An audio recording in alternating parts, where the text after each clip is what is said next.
Hi, it's Dr. Michelle Stafford here with our podcast, Mixed Dentition, and today my special guest is Carrie Crimin of Little Owl Medicine, who specializes in acupuncture for children and families. Welcome, Carrie, to the show. Hi. Hi. So I think we should start with the basics. Can you define for our audience what is acupuncture? So acupuncture is the using the systems that are already in the body to help the body heal. And so in Chinese medicine, we talk about there being channels and points all over your body at different areas. So, and along the channels are the points, and the points are kind of like pools of energy. And so if an adult goes to an acupuncturist and they put needles in certain spots in your body, those spots are those little like pools of energy. And you can think of it like a river and little eddies or little areas that the water may kind of circulate and hold. And so when you access those points, it helps to network with other areas in the body and move that energy along in the way that it needs to. Oh, interesting. That's really interesting. And your background, you were telling me, is as a nurse. So how did you make the transition into becoming an acupuncturist? So I'm a pediatric nurse, and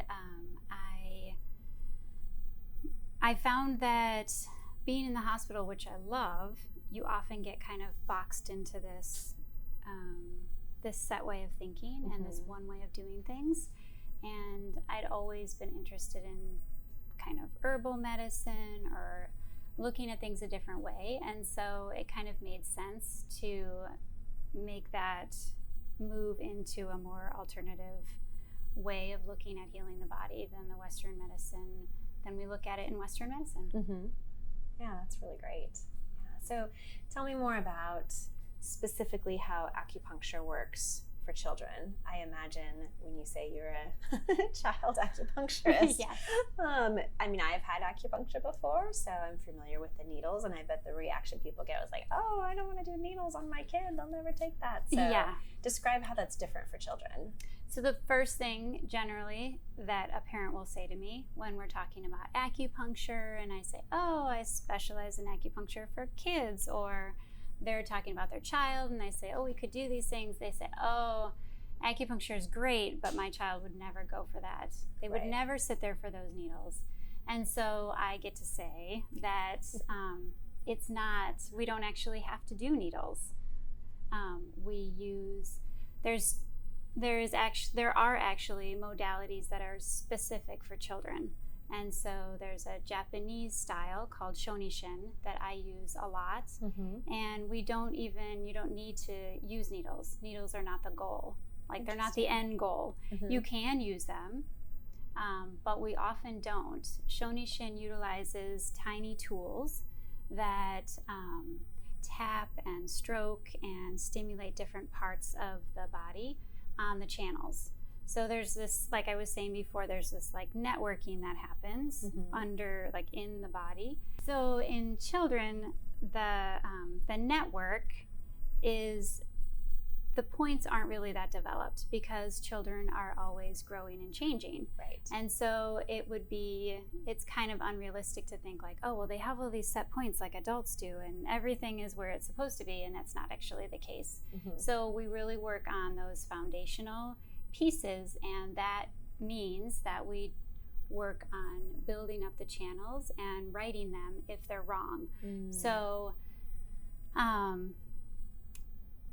say if your child has anxiety or digestive issues or sleep issues or allergies, we focus on the channels that correspond with those things and help them to work the way they're supposed to work, and then it builds a better foundation for the child.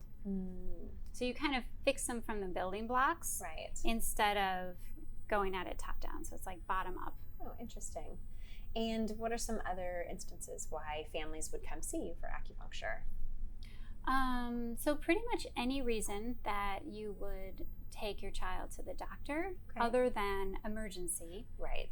Definitely don't do that. Right.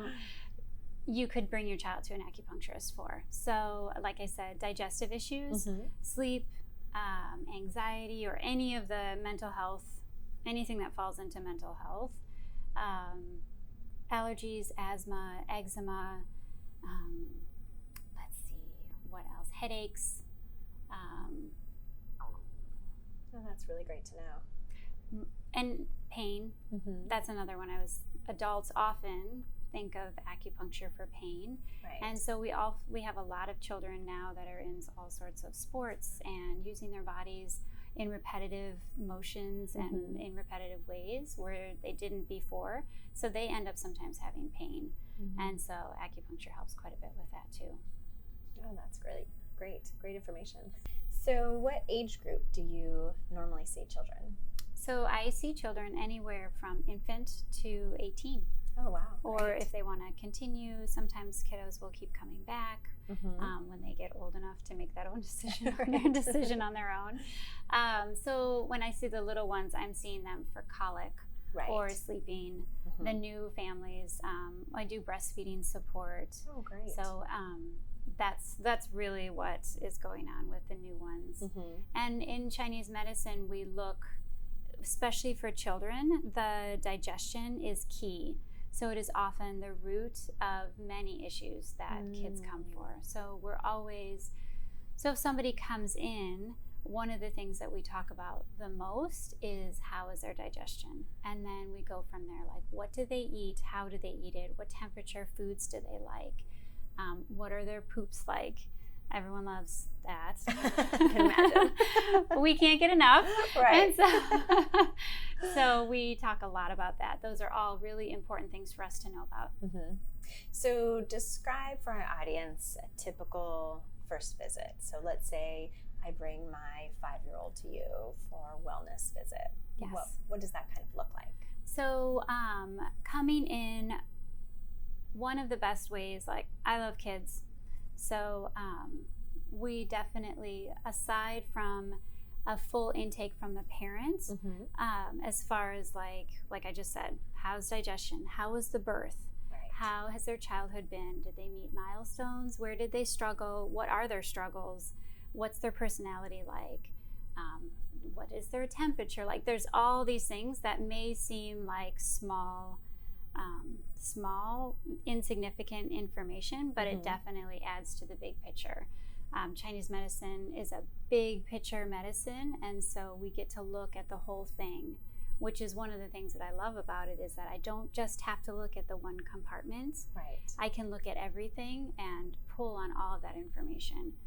So while we're doing that with the intake with the parent, I'll also be watching the child and connecting with the kids. Kids love to play. Right. So we have a lot of we have playthings at the office, and we have a humongous beanbag that I think every child that comes in there puts it on one end of the room, the big great room in the front, run across the room, and they land in it. Like everybody does that. Yes. So play is one of the best ways that I can assess that child and see what's going on. Or we have all sorts of ways to connect with the child and see what they are like and how they interact, and then that gives me a good idea of what areas to have as a focus that I may want to be looking at. Oh, that's really great. And so what about for a child that says that the parent comes because the child has sleep issues, like they're still not sleeping through the night and they're in toddlerhood? Yes. How would that appointment differ, or what kind of support do you provide for that kind of family? So after we do, like I said, we do the beginning part, we do a bunch of talking, and we do some playing or talking with the kid, or we draw, or all of those things. Then we start to go towards the treatment. And I usually take time and show the child the tools that we'll be using. Great. It's kind of hard on a podcast to show exactly what we would be doing, but the treatment is whole body. So usually using the different types of tools. So like I said, there was kind of tools for some tapping, scraping, and scraping sounds bad, but it's kind of like a little brush almost. So the tools are really easy, and the thing that the kids say the most is that they tickle. Right. So we do it on the arms. We do both arms, both legs, chest, tummy, back, backs of legs, and head. And so we go through the entire, we go through the entire thing. And if we're doing a general wellness, it can be very general, and it can be very specific to what that child needs and what those issues are, like you said, for sleep issues. Right. There are definitely areas that I would be working on for that. So if your child had a hard time falling asleep, then I would be doing different things than if your child woke often. So all of that is the differentiation between the issues is guides the treatment. Right. That's great. And I know Chinese medicine talks about the mouth too, and as pediatricians, we're going to have to talk about that. Yes, totally. Do you look at the mouth and the tongue and gather information? Oh, tell me more. Yes. Well, you see tongues all day long. I do. And so do I. I love, the tongue gives us a big view into what's going on in the body. So everyone always wants to know what I'm looking at when I look at your tongue. What I'm looking at is, it reinforces the information that has been given to me. Or someone could say all these things, and then I look at their tongue and I'm like, what are they not telling me? Right. There are things that they are not telling me. Or there are things that there may be more going on than what they may even recognize in their body. Adults, it's more like that, but sometimes I am surprised at when a kiddo puts his tongue out for me, that because normally, I don't know if you want this information or not, but like normally your tongue is like pink. It doesn't really have much of a coat, right?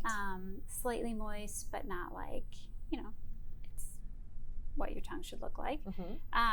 And so it's always surprising when a kiddo has like a really dry tongue. That tells me things. Or if it's really puffy, or if it has a really thick coat. Right. Those are all things that we're looking for. Oh, that's so interesting. Yeah.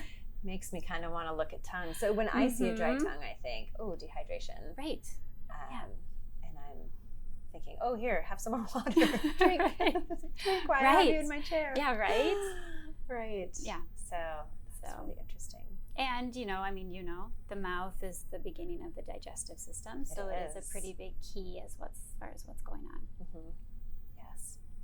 So, Carrie, I'm sure you have experiences where kids come into your office and perhaps aren't interested in what you're providing. Yes. What do you do in those cases? So in those cases, I try and keep it really light. Generally, the parents are not happy with the way the child is not wanting the treatment.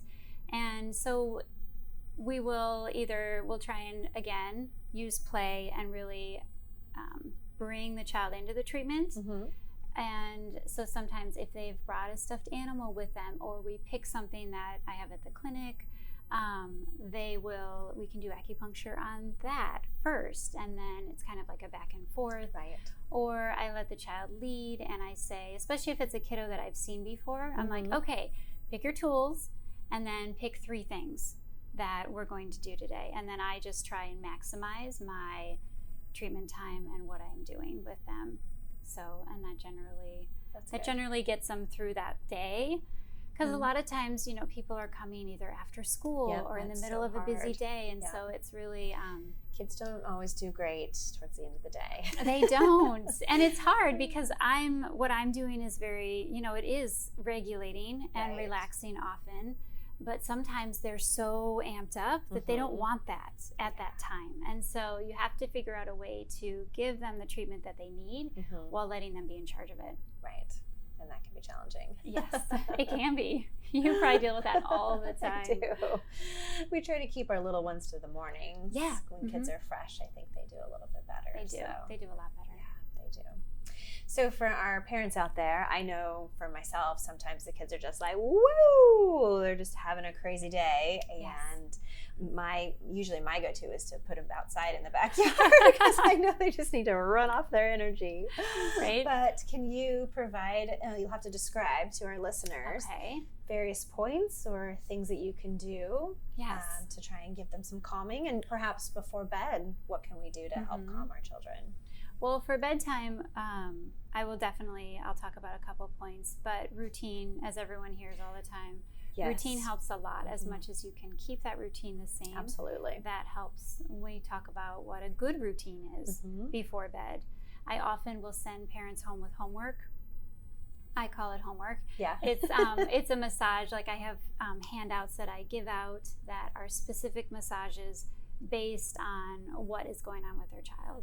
So I will send parents away with those things, and then they can do them.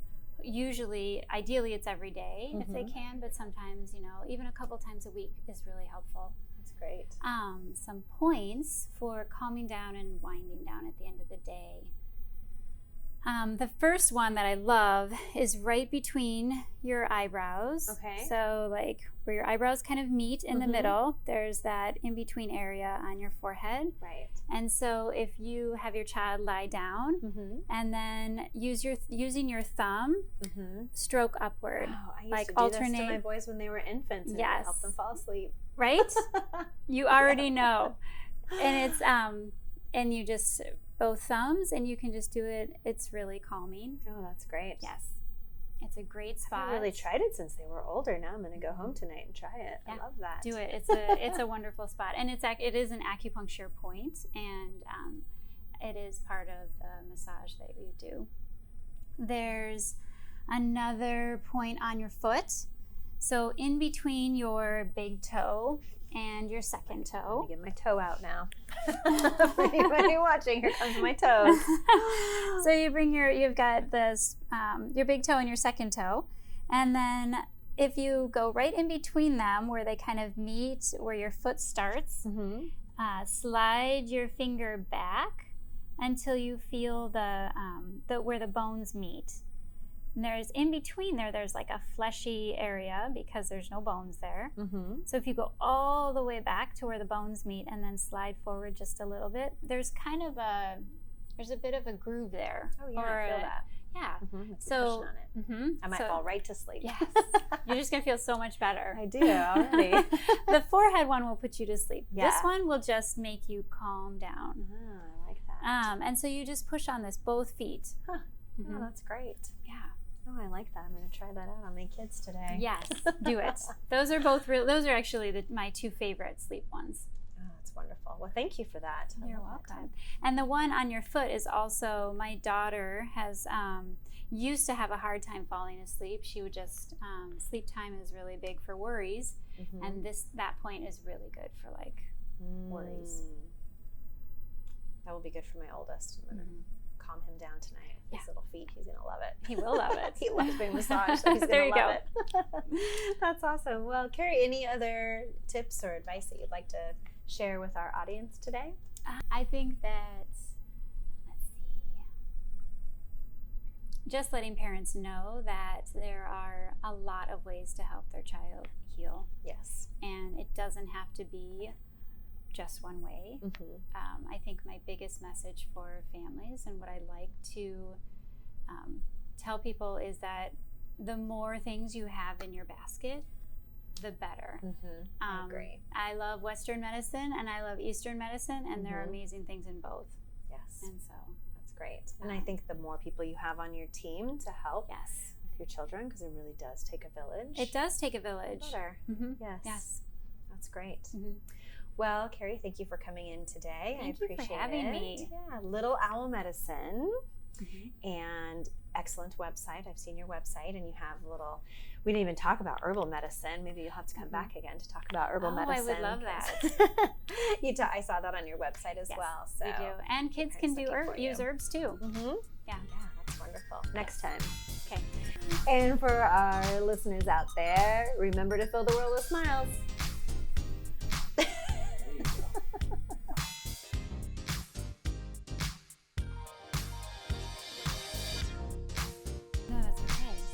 fix this. Yes. So,